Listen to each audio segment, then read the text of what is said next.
Hi guys. I see that Mexico refuses the deportation flights. These are the flights with the migrants. There are about 80 of them on their way to Mexico. And Mexico refused to accept them. Now, we're showing that if we'd used just a regular flight by the customs enforcement, it would have been like $8,577. However, this cost $852,000 was spent to fly 80 migrants to Mexico. However, Mexico has refused to accept them. They're now also using the C-17S planes and the 130E planes. The 130E plane would cost about $68,000. And the C-17s would cost about $21,000. But that flight on Thursday that carried the 80 migrants from El Paso to Guatemala cost $252,000. The same flight on the 130E will cost $816,000. So this is really showing us that it's very expensive sending home the migrants that are reported to return back to their own countries. And now with that glitch with Mexico not accepting them, it even causes more complications.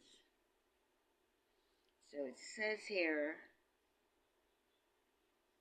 using the military planes to fly the migrants out of the country may be significantly more expensive than flights chartered by the Department of Homeland Security. However, today you notice the appointment just went through for the Homeland Security Secretary Nome. And apparently the appointments for the new president has been rather slow. And so that is also needed to have flights rearranged at a different cost.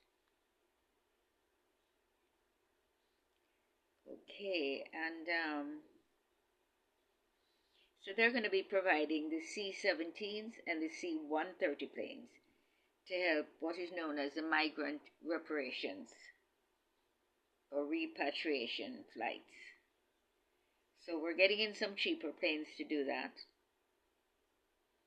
And the C-17 will cost now about $21,000. That sounds more reasonable, $21,000. And that's just an early cost of operating the 130E planes.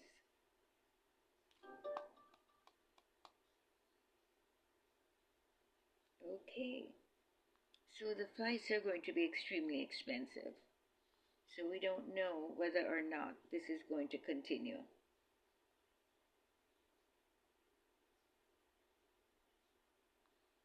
And if Mexico does not accept the migrants, there's going to be quite a lot of more tariffs on them. So they will have a choice of getting tariffs, 25% tariffs, to get their goods into the United States, or they're going to take these people back in and let them be processed there. But again, it could be a financial problem for Mexico, because Mexico is not exactly a wealthy country, based on what I've read. So this again would be rather difficult for Mexico to have millions of migrants in and having to house and feed those people, waiting for them to be processed. And that could take months.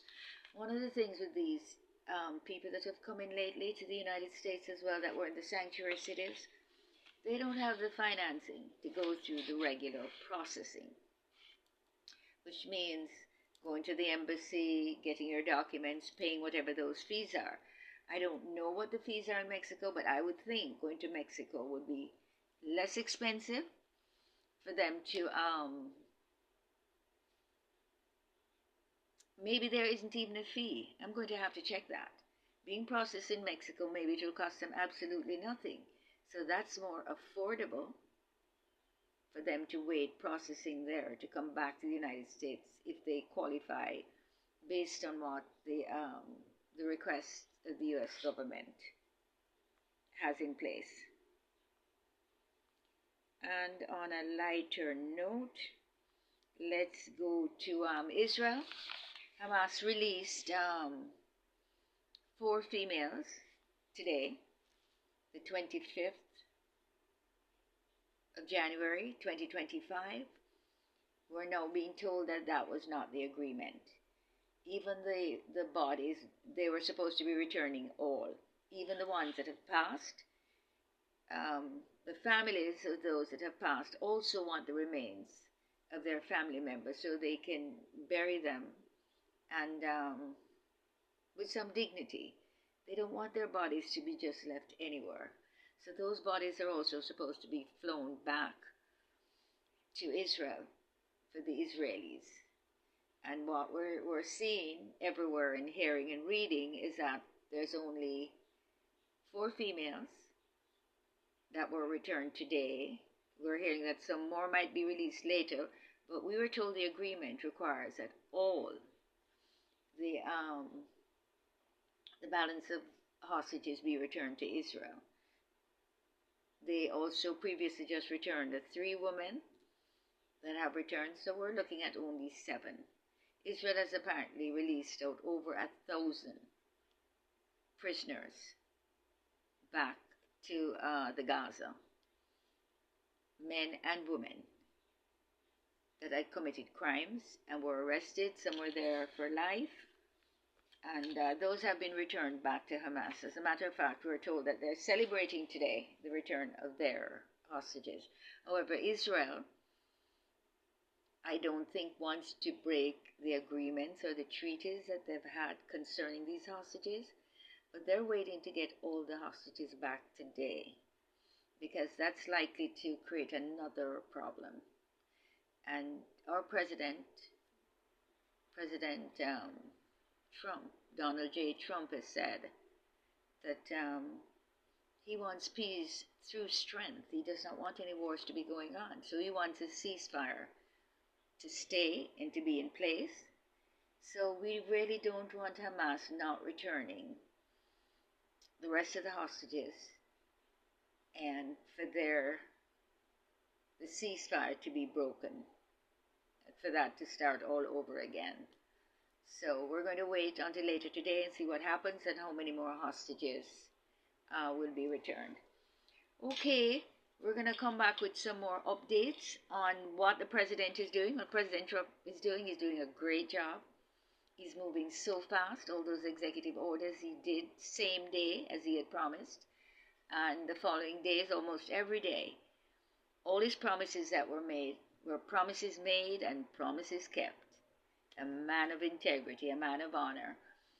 And so we're just thankful for President Trump, and he is the president for such a time as this.